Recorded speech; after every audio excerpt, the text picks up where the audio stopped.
Research into the super-effectiveness of synthetic phonics, carried out on 300 children in Clackmannanshire, reminds me of the fickleness of fashion. I was taught to read when phonics was king. K-a-t equals dog.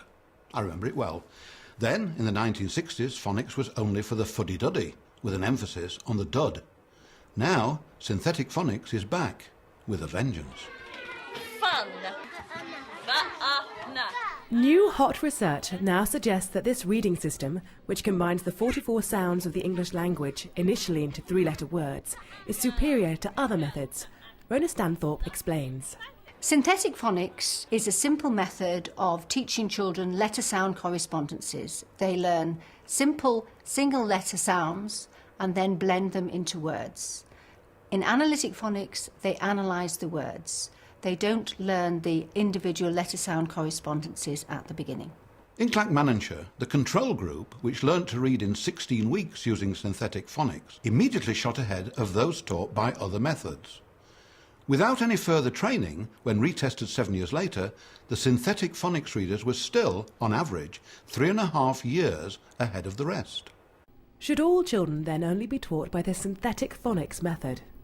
The Clackmannanshire study showed that children who learnt synthetic phonics were able to read words at a much earlier stage than the children who did analytic phonics. However, there is a confounding variable because the analytic phonics children did their phonics at a much slower rate, only 1 letter per week, and that might have been the thing that slowed them up in terms of their word reading. Bang, bang. I'm hesitant about giving undue emphasis to phonics because the research picture is complex and there are no simple answers. The research picture also shows that in addition to phonics, things like reading stories to children is beneficial for their reading. Writing can be beneficial for reading.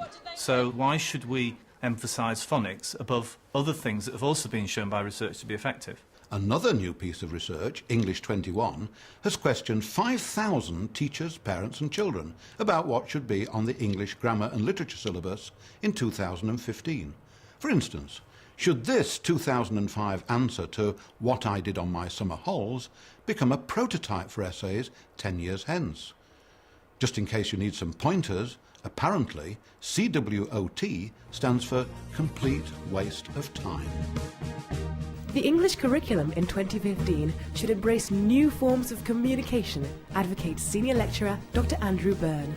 The point about texting isn't just that it's an expressive form. The point about texting is that it's an interesting new form of language which children can usefully study. It has its own kinds of grammar, its own kinds of rules, its own kind of orthography or spelling, and as such, it's a worthy object of study. So how will children read in 2015? Well, I think reading will still be important because they'll still want to access literature. They may use books, they may use computers, they may use flexible silicon pages, they may have a chip in their head. But I bet in the end they'll all want to turn back to books because there they can read in bed.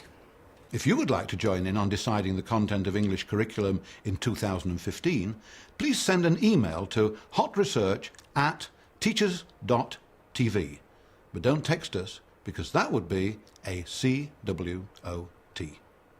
Goodbye.